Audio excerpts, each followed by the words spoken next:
हरिओम। जय गुरुदेव। स्वागत है आप सभी का आपके अपने YouTube चैनल पर। मित्रों, आज 28 जून 2022 रात को मेरा मोबाइल स्विच ऑफ करके मैं सोता हूं। सुबह सुबह, उसे रात कहे सुबह कहे, इतने सुबह सुबह मतलब सुबह 2:46 पे मुझे किसी ने कॉल किए, किंतु मेरा मोबाइल स्विच ऑफ था। तो 5:30 मेरे मोबाइल में मैसेज आया कंपनी का कि आपको 2:45 2 मिस कॉल आए हैं इस नंबर से। और करीब 6:45 मैंने वो मैसेज रीड किए, मतलब मैंने मोबाइल जब हाथ में लिया तो मैसेज मुझे दिखे 6:45 सुबह, और मैंने तुरंत उनको फ़ोन किया, क्योंकि इतनी रात को इतनी सुबह सुबह मतलब कोई यदि कॉल कर रहा है तो जरूर कुछ इमरजेंसी काम होगा, तभी तो कोई इतने सुबह सुबह फ़ोन करता है, कॉल करता है। और वो भाई का नंबर मेरे मोबाइल में सेव था, कभी पहले कभी बात हुई होगी। जिस किसी भी साधक गुरु भाई बहनों का मुझे फ़ोन आता है तो मैं उनका नंबर सेव कर लेता हूँ। और ये हमारे गुरु भाई का मुझे फ़ोन जब आया, इतना कुछ ऐसा मतलब कहाँ के क्या है इतना सब मुझे मतलब ये सब याद नहीं था, कभी कभी बात हुई होगी। पूरा नाम मेरे मोबाइल में सेव था और वो गुरु भाई। तो मैंने तुरंत कॉल किया 7:45 सुबह कि भाई आपको क्यों प्रभु जी क्या काम था। तो बोले मैंने आपको इसलिए कहा इतने सुबह सुबह फ़ोन किया मानो भाई, क्योंकि मुझे बहुत इमरजेंसी है और आपसे बात इसलिए करना था कि मेरे अंदर एक तांत्रिक की प्रेतात्मा घुस गई है। मित्रों, अभी मैं आपको पूरी घटना सुनाऊंगा। आज 28 जून की ये बात है। गुरुदेव का नाम लेकर मैं एक शब्द भी कहीं झूठ बोलूं तो वो महापाप होगा। और ये बात मैं अपने गुरु भाई बहनों के लिए नहीं कह रहा हूं। मेरे गुरु भाई बहनों को पूरा विश्वास है, मुझ पर विश्वास है और गुरुदेव पे तो पूरी श्रद्धा है कि ये सब बातें होती रहती है। ऐसा तो कई अनुभव आपने सुने हैं, देखे हैं प्रत्यक्ष की बापू जी ने ये सब अनुभव मतलब आपको पता ही है। पर जो और लोग हमारी इस वीडियो को देखेंगे तो वो उनको कहीं ऐसा ना लगे कि अपने गुरुदेव की महिमा के लिए कुछ ऐसा झूठा कुछ ऐसा मतलब बातें रख रहे नहीं। गुरुदेव की महिमा का वर्णन भला हम क्या कर सकते हैं, हमारी क्या औकात। हम तो प्रयास करते हैं केवल एक आनंद के लिए हम अपने गुरुदेव का महिमा का वर्णन करते हैं। उनकी महिमा तो जो हम आपके सामने रख रहे हैं ना, इससे कई कई कई गुना अनंत गुना बापू जी की महिमा है। उसका पूरा वर्णन हम कैसे कर पाएंगे, हमारी क्या भला औकात एक साधारण मानव की। और जो उनको मैं एक जो इन बातों पे मतलब जिनको संदेह है उनको यहाँ डॉक्टर हीरा तापड़िया की एक वीडियो क्लिप भी मैं अंत में यहाँ दिखाऊंगा, सुनाऊंगा कि डॉक्टर हीरा तापड़िया ने पूरा वर्णन किया कि बापू जी की जो आभा है, जो उनकी ओरा है, एक ऐसी आभा है, ऐसी ओरा है जो ऋषि मुनियों की होती थी और आज ऐसी ओरा ढूंढकर भी किसी की नहीं मिलती। तो विज्ञान भी साबित कर रहा है कि बापू जी एक अवतारी महापुरुष है। विज्ञान ने भी ये साबित कर दिया। तो जो बापू जी के श्रद्धालु भक्त जब ये अनुभव सुनाते हैं तो उसमें कुछ झूठ हो, उसमें कुछ संदेह करना मुझे नहीं लगता कि ये उचित है। फिर भी सबके अपने अपने दृष्टिकोण है, अपना अपना भाव है। हमारे गुरु भाई बहनों को तो पूरा विश्वास है। तो चलिए मैं आपको सुनाऊं वो पूरी घटना कि उस भाई ने मुझे जो सुनाया सुबह सुबह क्या घटना है। तो उनके पिताजी भी थे उस समय वहां। तो उस भाई ने उनके पिताजी के पास फोन दिया, उन्होंने भी मेरे साथ बातचीत की। दोनों पिता पुत्र ने दोनों ने मुझसे बात की। सुनिए, बहुत कम समय में बताने का मैं पूरा प्रयास करूंगा। इस वीडियो को अंत तक सुनना, देखना, समझना कैसी है हमारे गुरुदेव की महिमा। तो हुआ क्या, अभी उस भाई के अंदर प्रेतात्मा है, इसलिए मैं उनका नाम अभी आपको नहीं बताऊंगा, उस शहर का नाम नहीं बताऊंगा। जल्द ही जब उस समस्या से वो मुक्त हो जाएंगे गुरुदेव की कृपा से, करुणा से, वो अनुभव भी आपके सामने उनको हम शेयर करने के लिए लेके आएंगे। खुद वो भी आएंगे, ऐसा हम उनसे निवेदन करेंगे, उनसे विनती करेंगे। उनकी अनुमति होगी तो ही हम उनका नाम जाहिर करेंगे। लेकिन आज तो नाम बताना उचित ही नहीं है, क्योंकि अभी वो चले सुनिए पहले पूरी घटनाक्रम क्या है। वो जो भाई है और उनके पिताजी दोनों आज एक हनुमान जी के मंदिर में थे। प्रसिद्ध हनुमान जी का मंदिर, ऐसे कई मंदिर है हमारे देश में हनुमान जी के, जहाँ भूत प्रेत को निकाला जाता है। प्रेतात्माओं को किसी के शरीर, जिनके शरीर में प्रेतात्मा घुस जाती है, उनको कष्ट देती है, तो उनको उस समस्या से मुक्त किया जाता है। प्रेतात्मा को भी एक वहां से मुक्त करके उसको आगे ये कर दिया जाता है। ये ऐसे ही एक हनुमान जी के मंदिर से आज वो पिता पुत्र मेरे से बात कर रहे थे। तो उन्होंने बताया कि उस भाई का विवाह, जिस भाई ने मुझसे पहले बात की, जिनका मुझे कॉल आया था, उस भाई का विवाह कुछ दिन पहले हुआ। और उस भाई की जो मतलब उस भाई का जो साला है, पत्नी, उस भाई की जो पत्नी है उसके भाई, इनका साला, उनका विवाह भी इनके साथ हुआ और इनके साले को इस भाई की ही एक बहन दी गई।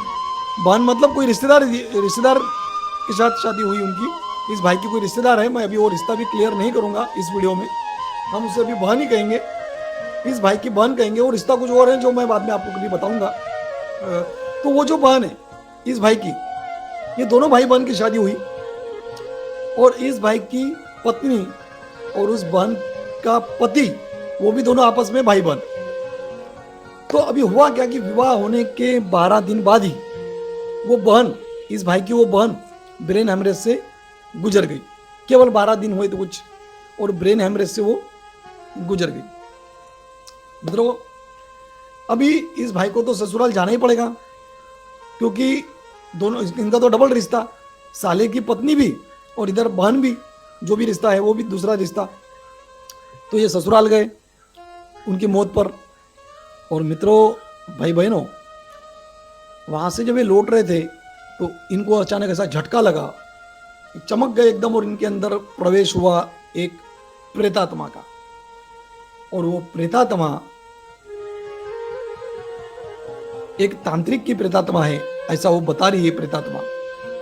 उन्होंने उस प्रेतात्मा ने इनके परिवार से वो कह रही है कि मैं एक तांत्रिक हूं और मैंने बड़ा मैंने बहुत पाप किया है, मैंने महापाप किया है। मैंने 6 कन्याओं का खून पिया है और 5 कन्याओं का खून पहले पिया, और 6ठी कन्या वो जो इनकी बहन, नवी नवेली दुल्हन जिसे हम कहेंगे कि अभी विवाह को केवल 12 ही दिन हुए, वो भी मर गई ब्रेन हेमरेज से। तो वो ये तांत्रिक कह रहा है कि मैंने ऐसे 6 कन्याओं का खून पिया है।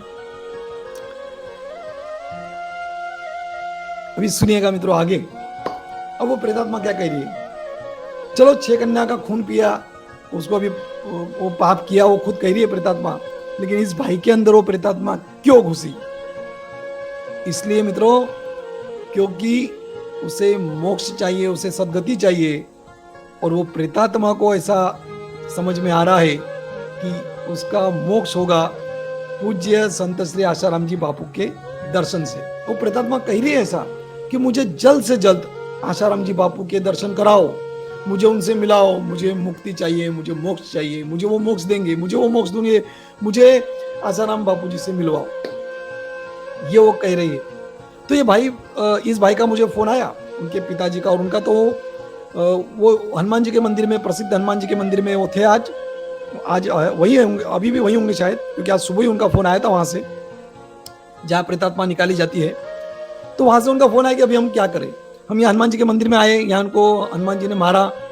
वो होता है ना, आपने कईयों ने यूट्यूब पर देखा भी होगा ऐसे, कई या फिर किसी ने प्रत्यक्ष भी देखा होगा मंदिरों में, जब यहाँ प्रेतात्मा निकालते हैं वहाँ उनको सूक्ष्म रूप से आके हनुमान जी मारते हैं, ऐसा होता है। वो कुछ सात्विक विधि करते हैं, कोई तंत्र की सात्विक तंत्र विधि करके प्रेतात्मा को निकाला जाता है। उस समय प्रेतात्मा को बड़े कष्ट होते हैं, उसको मारते हैं सूक्ष्म रूप से आके। तो उनको पीटा, तो उन्होंने माफी मांगा, मैं अभी इसके शरीर से निकल जाती हूँ। तो प्रेतात्मा के लिए मैं निकल जाता हूँ, तांत्रिक कह रहा है, लेकिन फिर भी वो दोबारा उसमें घुस रहा है। ये सब हो रहा है। वहां एक हवन कुंड में उस भाई को फेंक दिया, जिसको रेलिंग लगी थी स्टील की, उस पे से उसको फेंक दिया अंदर। मतलब वो, उसको तो अपने पाप का पछतावा है, और वो गुरुदेव के दर्शन चाहता है। आसाराम जी बापू हमारे गुरुदेव, वो कह रहा है कि हम वो मोक्ष, मुझे वहां लेके चलो। तो वो उस भाई को ज्यादा मतलब ऐसी तकलीफ नहीं देगा, उसका अनिष्ट तो नहीं करेगी वो आत्मा, क्योंकि वो जानती है, वो आत्मा जानती है कि ये बापूजी का शिष्य है और बापूजी मुझे मोक्ष दिला सकते हैं, वो तो उसको पता है। तो ऐसी ज्यादा तकलीफ तो नहीं देगी, पर जब प्रेतात्मा अंदर घुसती है, शरीर में प्रवेश करती है, तो थोड़ी कष्ट तो होती है, तकलीफ तो होती है, परेशानी तो होना ही है ना, स्वाभाविक है। तो वो भाई ने मुझसे पूछा कि अभी हम क्या करें। उनके पिताजी ने मुझसे पूछा, उन्होंने भी मुझसे बात की, तो मैंने उनसे यही कहा। उन्होंने अहमदाबाद भी बात की, अहमदाबाद में किसी भाई को सुबह सुबह जब मुझे फोन लगा तो वहां भी उन्होंने फोन किया था 2:45 बजे सुबह सुबह। तब उस भाई ने भी उनको बहुत अच्छा प्रतिसाद दिया, रिस्पांस दिया। आश्रम से कभी भी किसी को जरूरत हो, कोई तकलीफ हो, परेशानी हो, कोई सहयोग की आवश्यकता हो, तो वो सहयोग करते हैं, मार्गदर्शन करते हैं, निश्चित करते हैं।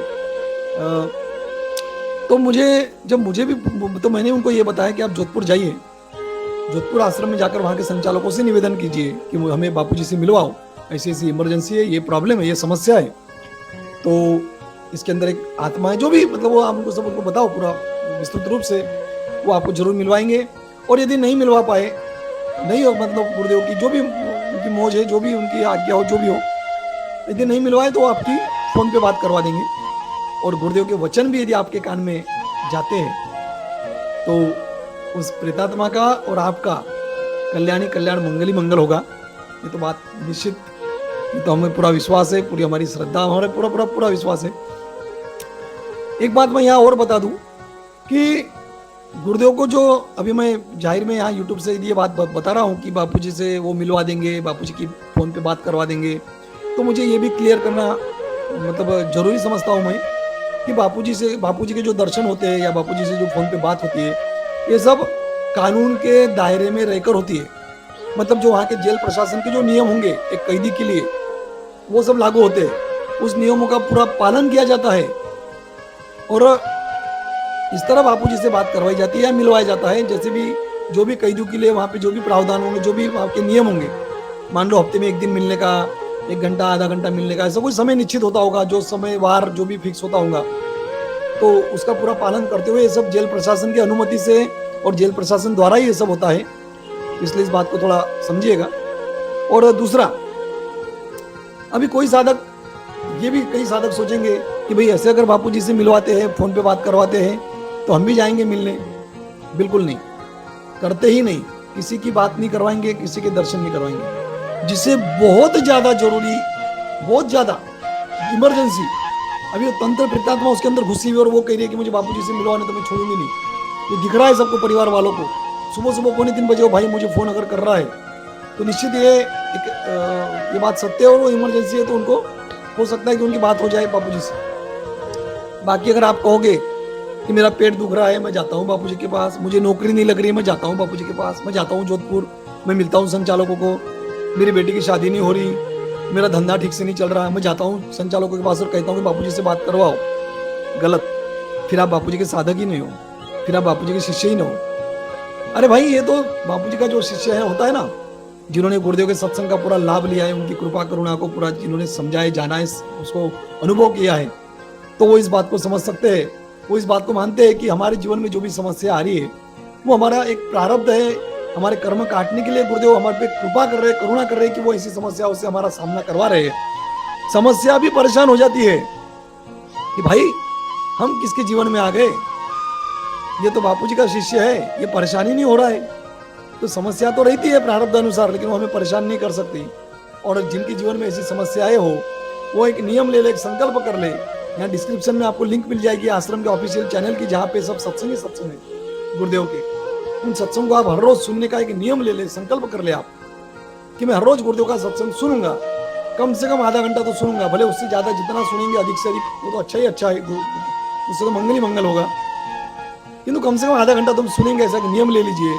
फिर ये समस्या आपको परेशान नहीं करेगी, आपको ये मन में विचार ही नहीं आएगा कि हम जाकर ये समस्या हमारे गुरुदेव के सामने रखें। तो ऐसी छोटी मोटी समस्याओं के लिए गुरुदेव के पास जाने का कोई भी विचार मन में ना लाए। ये तो मैं आपको बता रहा हूँ कि भाई वो भाई क्या सोच रहे हैं, अभी क्या करने वाले हैं। आगे जब वो इस समस्या से मुक्त हो जाएंगे गुरुदेव की करुणा से, तो मैं आपके सामने भी उनको लेकर आऊँगा, पर उनसे हम निवेदन करेंगे कि आप ये अनुभव सबको शेयर कीजिए, ऋषि प्रसाद में दीजिए, तो साधकों को प्रेरणा मिले। तो यह प्रयास हम करेंगे। लेकिन आज उनका नाम यहाँ, उनके शहर का नाम, उनका नाम, ये सब मैं यहाँ जाहिर करना उचित नहीं समझता। इसीलिए मैंने अभी आपको स्क्रीन पे उनका मैंने वो जो कंपनी का SMS भी आपको जो दिखाया, तो उसमें मैंने उनका नंबर भी ब्लर कर दिया। तो मित्रों, अभी ये होता है, हमने कईयों के जीवन में देखा है कि गुरुदेव की कृपा से ऐसी निगेटिव एनर्जी, नकारात्मक जो ऊर्जा होती है या जो ऐसी प्रेतात्माएं होती है, उनसे मुक्ति मिल गई कईयों को। कई तो साधक भी नहीं, गुरुदेव से दीक्षा भी नहीं लिया, उनको भी ये अनुभव आ गए कि गुरुदेव का लॉकेट क्या पहन लिया, गुरु गीता का पाठ करके गुरुदेव पे त्राटक करके, या फिर गुरुदेव की प्रतिमा अपने घर में लगा के, वो भी उस समस्याओं से मुक्त हो गए, जो गुरुदेव के दीक्षित साधक भी नहीं है। तो ये शक्ति है। चलिए, अभी वो भाई, मैंने उनसे कहा है कि आप जोधपुर जाइए। वो प्रेतात्मा कह रही है कि मुझे गुरुदेव के दर्शन करवाओ, मुझे मुक्ति दिलाओ, मुझे मोक्ष दिलाओ। तो मित्रों, यदि ऐसा है, एक तांत्रिक समझ रहा है इस बात को, एक प्रेतात्मा समझ रही है इस बात को, तो हम भला कब समझेंगे। हमें तो गुरुदेव के वचनों का, उनके एक एक शब्द का बहुत बहुत बहुत आदर करना चाहिए, उसका पूरा पालन करना चाहिए और हर रोज गुरुदेव का सत्संग तो सुनना ही चाहिए। हरिओम, जय गुरुदेव।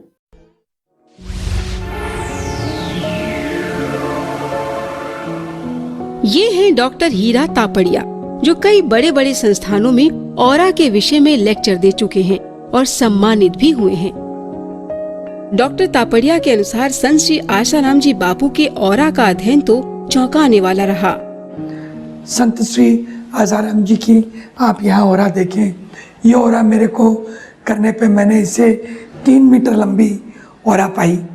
3 मीटर लंबी की ऑरा का मतलब है 3 मीटर की डिस्टेंस तक कोई भी व्यक्ति उनके पास आएगा, उनकी ऑरा से आविर्भूत हो जाएगा, उनकी ऑरा के प्रभाव में रहेगा, उनकी ऑरा उसे कवर करेगी। बापू की ऑरा में आप देखेंगे पूर्णतया लाल रंग और साथ में इंडिगो कलर और वॉयलेट कलर की आप छाया देखेंगे। वॉयलेट कलर आध्यात्मिक का सबसे बड़ा शिरोमणि बनाने का प्रभाव दिखाती है। जो वॉयलेट कलर है वो सिद्ध ऋषि मुनियों या बड़े संतों के देखने को मिलता है ज़्यादातर। वॉयलेट कलर आने का मतलब है आपका आज्ञा चक्र और आपका सहस्राधार वो प्रबुद्ध हो गया है, वो खुल गया है, वो चार्ज हो गया है, वो एनर्जी ले रहा है, एनर्जी दे रहा है। बापू की ऑरा में जो लाल कलर और ये यहाँ पे जो कम्बिनेशन ऑफ कलर दिखाई दे रहा है, ये कलर इंडिकेट करता है कि बापू शक्ति देते हैं, शक्तिपात करते हैं।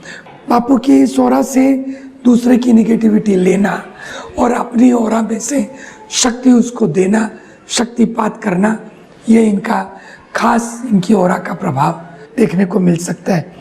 दूसरा, इनकी ऑरा की जो लंबाई है वो बड़ी खास है, जिससे ये व्यक्ति को तुरंत क्लीन दूर से कर सकते हैं, दूर से उसे एनर्जी दे सकते हैं।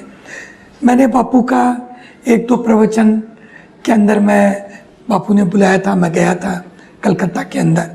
तब मैंने एक बड़ी खास बात देखी, जिस समय प्रवचन करते हैं तो इनकी ऑरा कोई 50 फुट लंबी, 60 फुट लंबी खिंच के अपने आप हो जाती है उस समय। ये एक बड़ी विशेषता मैंने देखी, एकदम इलास्टिक बैंड की तरह ऑरा सबको छा जाती है, सबको कवर कर लेती है। ये मैं जो आपको बता रहा था ऑरा के अंदर कैसे आध्यात्मिक आपकी सब चक्रों की जानकारी मिलती है। सहस्राधार पूर्ण 100% लेवल पे चल रहा है, मूलाधार पूर्ण 100% लेवल पे चल रहा है, पर बीच का कैसा व्यक्ति आपके सामने आया वो ऊपर नीचे आपको गिलाता रहता है। बड़ा सरप्राइजिंग लगा, क्योंकि ये सहस्राधार का चक्र मैंने इतने लोगों की मिलता नहीं है, मिलता नहीं है। औरों की अगर ये रीडिंग दिखाऊंगा तो आपको मालूम पड़ेगा या माइनस में चल रहा है। बापू का पूर्ण सहस्राधार ऊपर तक आया हुआ, इसके आगे कोई परसेंटेज ही नहीं है, परसेंटेज ही नहीं है। मैंने बापू की ऑरा की तो मुझे सबसे बड़ा आश्चर्य हुआ, उस ऑरा में 10 जन्मों से रादर 10 जन्म तक मैं उसमें पढ़ पा रहा था, पूर्व जन्मों को। 10 जन्मों से वो ऑरा उसी तरह वर्क करती आ रही है। मतलब पिछले 10 जन्मों से बापू यही काम कर रहे थे, लोगों को एनर्जी दे रहे थे, शक्तियाँ दे रहे थे, लोगों को स्वस्थ कर रहे थे, लोगों में ज्ञान बांट रहे थे, यही काम कर रहे थे, जो मुझे बड़ा विशिष्ट लगा। डॉक्टर तापड़िया ने तो ये अध्ययन अब किया है, लेकिन बापूजी के भक्तों को इस बात का आभास बरसों से हो रहा है। तभी तो बापूजी के आने की खबर सुनते ही भक्तों का विशाल सैलाब हाजिर हो जाता है और पूरा का पूरा पंडाल हरिओम हरिओम की गूंज से गूंज उठता है।